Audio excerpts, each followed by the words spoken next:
Good morning and welcome. Happy Monday. Copy L Linko. Go over here to the Patreon. My name's Bear with BearIndependent.com, and we're going to look a little bit at the news and as it relates to us as preparedness-minded individuals this morning, which I think at this point, if you're not at least starting to see the value in some preparedness between coronavirus and murder hornets and grid down scenarios and all the other things, I don't know. I don't know how to help you.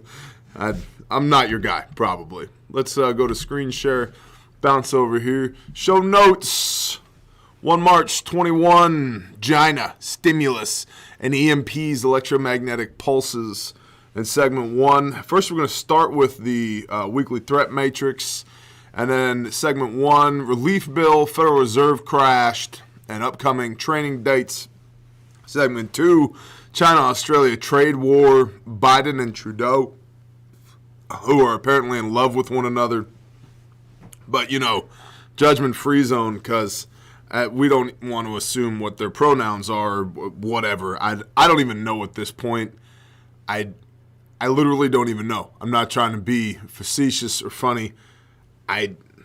Maybe I'll wear that as a badge of honor. I don't know what's socially acceptable anymore.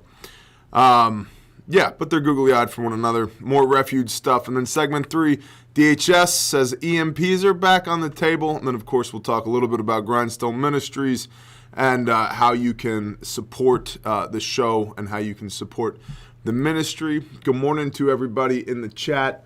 I think we're going to need a couple of Tums. I've had in the last, let's see, what time is it? Yeah, in about the last 8 hours, I've had 2 bangs and a lot of coffee for reasons that don't really matter right now. Good morning, Blue Wrenches. So, let's get into it. Weekly threat matrix. I'll let you guys look at this just for a moment. Food scarcity. Many stores in various locations are still struggling to keep goods on the shelf after the latest supply chain disruptions stemming from both extreme winter weather and power grid failures. Some stores have had these issues ongoing since the start of the pandemic, though. So, surprise, surprise, the just-in-time logistics don't work when you start messing with the time and the logistics. Yeah, it's a mess. I would submit that it's not going to get any better anytime soon. I think, unfortunately, we're seeing the decline of an empire, and that empire is the United States of America, which I lament. I love the United States of America, but I can read the writing on the wall. It's not looking so good for the home team currently. Economic crisis, hyperinflation is becoming more and more of a concern, especially as the House just passed a $1.9 trillion coronavirus relief plan, which we're going to get into in a moment. There is some imposter here on the internet, calls himself the blue-collar president, looks similar to me but has a much larger beard, who recently did a video on hyperinflation. And while I don't know if I would support such an individual for El Presidente, that at least the content was pretty good when it comes to hyperinflation. Civil unrest as an indicator, firearms sales are still through the roof. And this has a lot to do with the fact that anti-gun legislation is rampant in the age of His or Her Majesty Joseph Robinette Biden Jr. Probably just got my live stream pulled. Nope, I still have a live stream. That's cool. Bear Engine, good morning. Velo, President-elect Jerry Odom. Vic Cast, good morning, Vic Cast. Vic Cast doesn't like you unless you know about the A-Team. That is correct. B.A. Baracus and all them folks. Moving right along, back over here.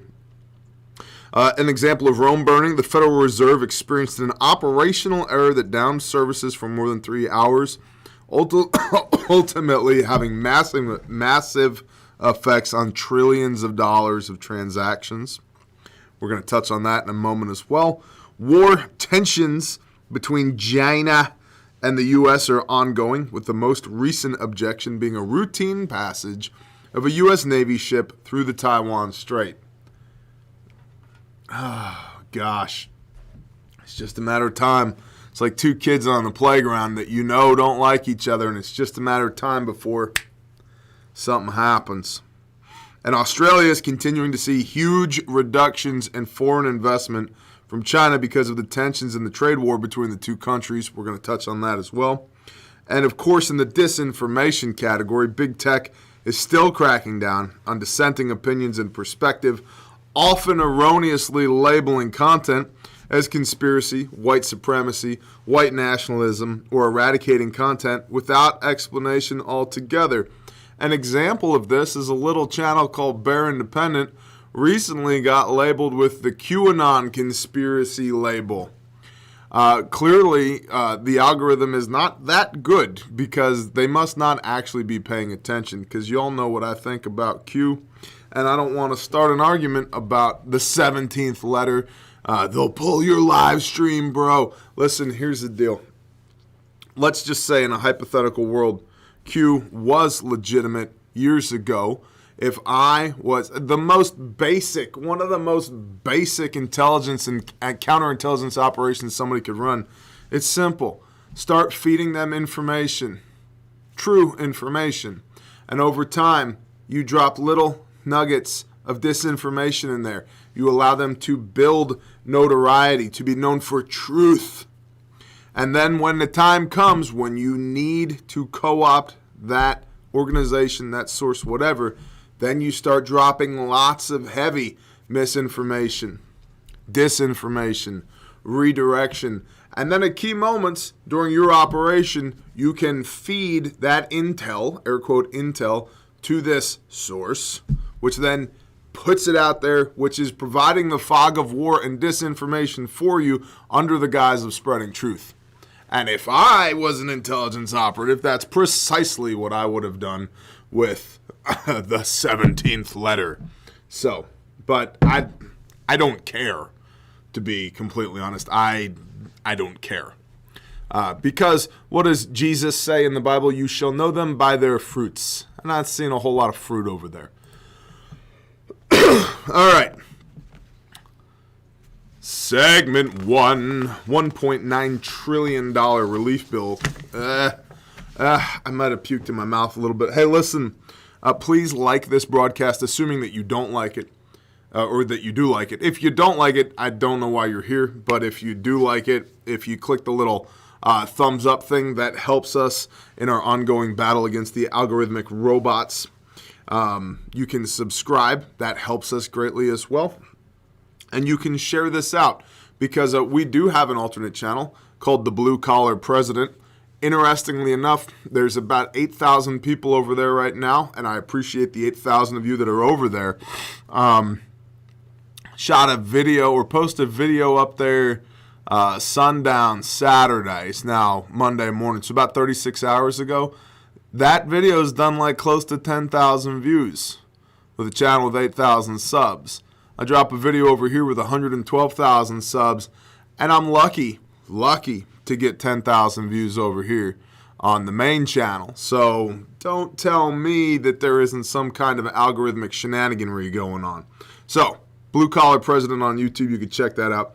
Patreon, it's the beginning of the month. It's day 1 of the month. It's the best time of the month to join Patreon, because you get the whole month for a doll hair. One single doll hair, one of them.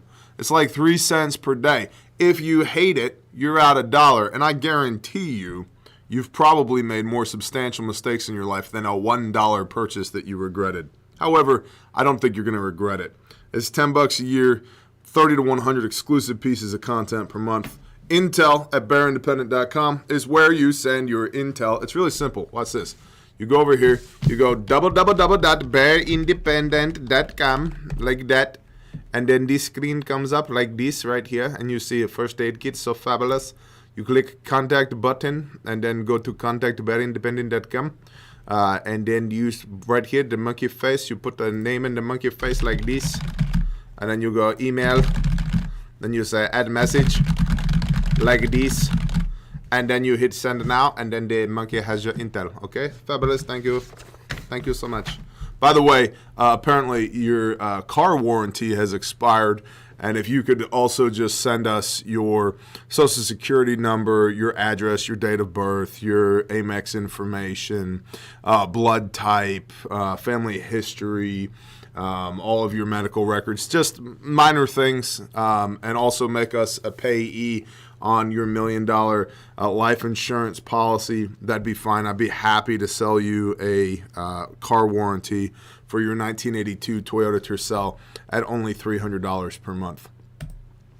Biden's $1.9 trillion coronavirus relief bill is Trojan horse. Will use a slush fund to buy votes, says Representative Nunes from FoxNews.com.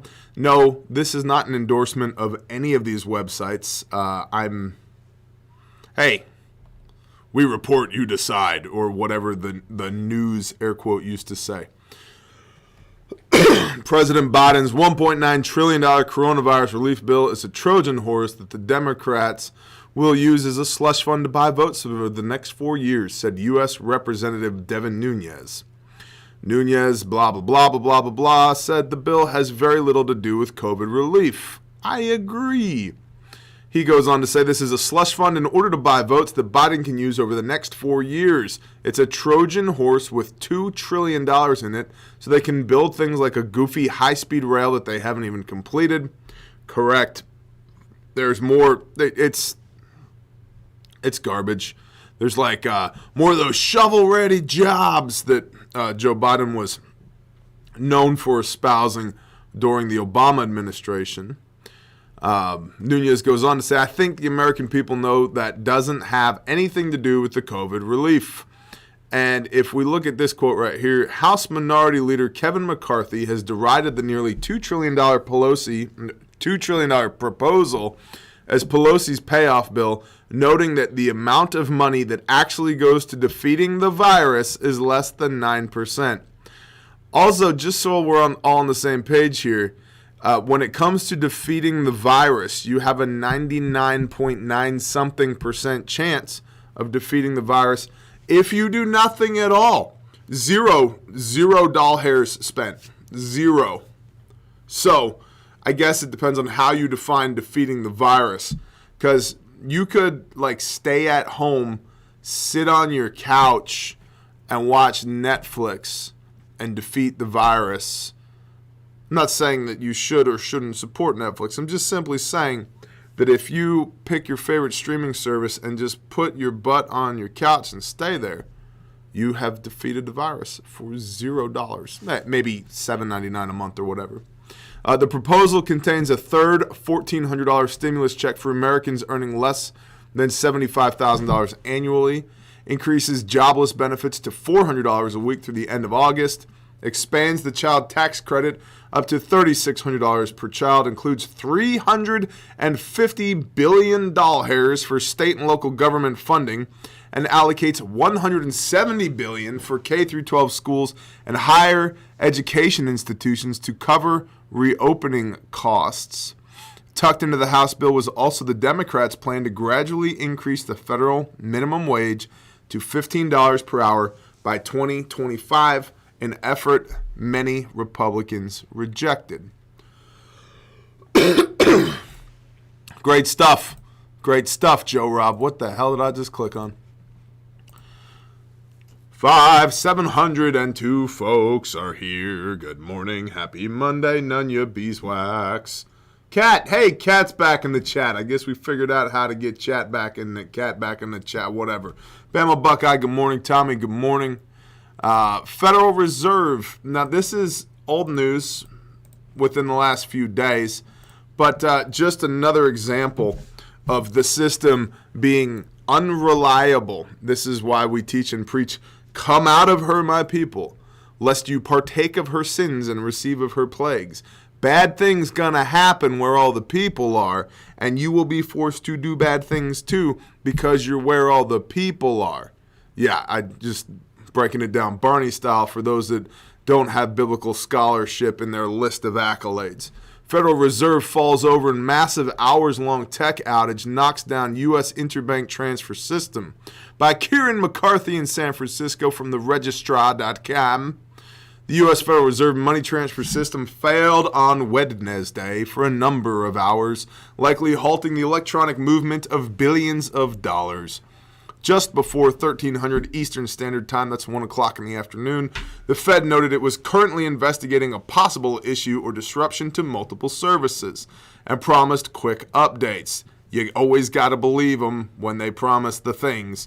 The IT outage at the United States central banking system effectively prevented the nation's financial institutions from electronically sending money to each other, knackering wire transfers and deposits. Knackering. Somebody was feeling a little salty that day. I'm going to be creative today and use the word knackering. The breakdown also affected a wide variety of services, including Fed ACH, Fed Cash, Fedline Advantage, Fedline Command, Fedline Direct, Fedline Web, and Fed Funds. Fedwire funds or whatever. 30 minutes after an alert went out that all was not well, the Fed updated anxious customers by stating that its Federal Reserve Bank staff is currently investigating a disruption to multiple services. We will continue to blah, blah, blah, blah, blah, blah, blah. Nothing happened. Then an hour later it said, our technical teams have determined that blah, blah, blah, blah, blah, blah, blah, operational error, blah, blah, blah, blah, blah, blah, blah, blah. At 2:32 in the afternoon, the Fed managed to get its Fed cash back online, but many central bank application outages had also been resolved. But at the time of this writing, which was 4:22 in the afternoon, the day of, account services in some of their facilities are still down or suffering issues. And so I've read elsewhere that the projected assumed economic impact of this for a 3-hour outage was about $3 trillion. That might be a little excessive, but what do I know? I'm just a guy in eastern Oklahoma talking at a freaking iPhone. But coincidence? You be the judge. Cyber attacks, right? Things are not as reliable as they have been. The outage lasted for 3 hours, caused an estimated $3 trillion of transactions to come screeching to a halt. This is not a novel event. Apparently, this happened also 2 other times in 2019. But once again, important questions about the U.S. infrastructural vulnerabilities are being raised. A former senior bank examiner and IT auditor, David Hart, told Bloomberg News it does raise awareness about what their business continuity measures are and what's going on over a single point of failure that doesn't have a lot of redundancies. It's pretty concerning, said David Hart. Well, yeah, monopolies don't have redundancies. That's not really how that works. If it was redundant, then you wouldn't have a monopoly. There'd be more than one. But, I'm not sure if the Ministry of Truth will allow us to discuss such things this morning. Freedom of speech-ish. I don't know. I guess it depends on how you identify. Mr. Brees is knackering. Ulfidnar Tribesman, I see you in the chat. Shalom, brother. Jay Morris, good morning. Badger, all the Blue Wrenches, good morning, everybody. Patriotic Prepping Poetic Preacher. Man, that's a lot of alliteration. NWA Bear, good morning. Andrew Barnes, morning. So, yada, yada, yada, refugemedical.com. You guys know about Refuge Medical. I did want to let you guys know at refugemedical.com, if you click the banner across the top, it takes you to training dates. There are training dates in the Nashville, Tennessee area, which is this coming weekend. Nashville, Tennessee. Don't tell anybody. Keep it a secret, but I'll be there. In Indianapolis, there's some dates coming up in Indy. Don't say a word, but I'll be there. And in Cartersville, Georgia, which is near-ish to the ATL, Hot Atlanta, don't tell a soul. Keep it a secret, Bear Nation, but I'll be there. So if you want to come learn how to not die with the tourniquet and with wound bleeding and with, decompression and tension pneumothorax and nasal pharyngeal airways and vented chest seals and the March algorithm and all the things. Hey, listen, chat, by the way, everybody just got shot in the left arm. Go. Go! See this tactical cool guy pen in the pocket? You want to remove that. Yar! There we go. So, there are dates coming up in Indy and in Nashville. There it is. Woohoo! And in the Atlanta area.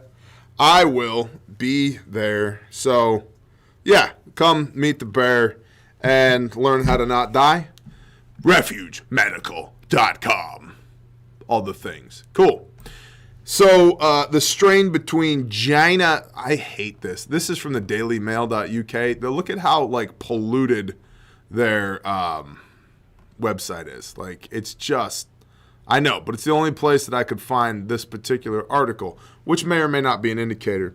The strain between China and Australia continues to increase. The trade war between the two nations was sparked when Australia supported inquiries into the origin of COVID-19 and human rights abuses.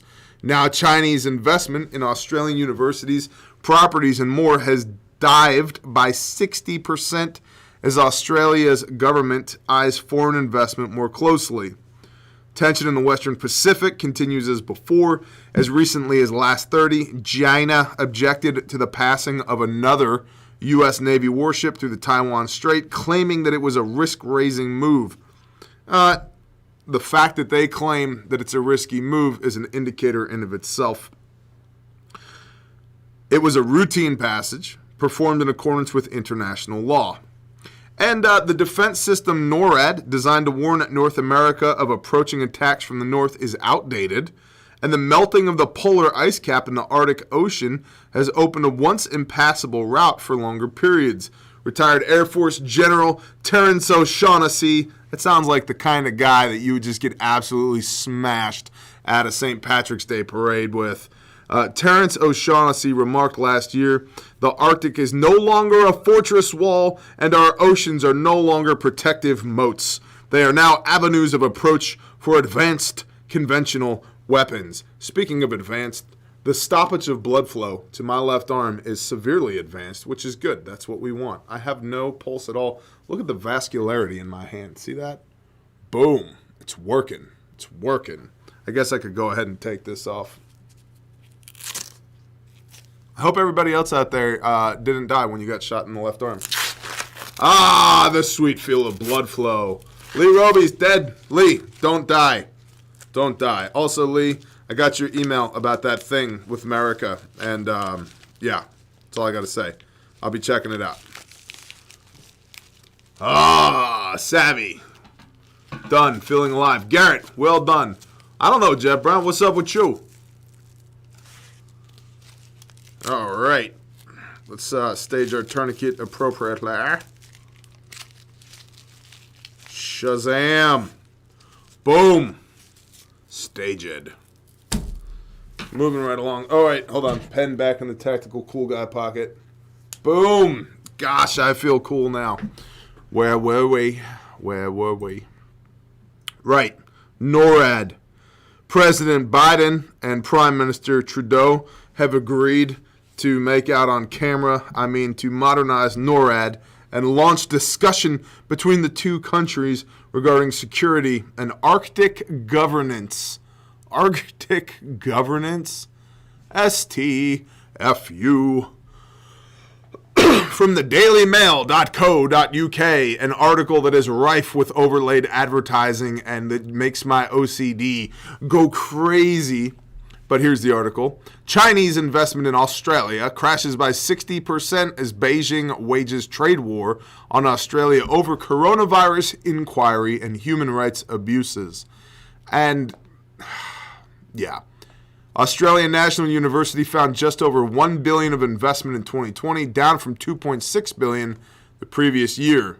Almost all, 86% of that investment came from Chinese firms, established within Australia and did not come directly from foreign films. So, foreign firms, rather. Now, here's the thing, though. That's what Jina does. Like, they set up firms within your country, and now they're domestic. Blah, blah, blah. This article goes on and on from here. Property investment through his office for Chinese mainlanders has approximately halved since 2017, and any change to this would depend on long-term federal government policy. Big banks cannot lend the money to Chinese investors.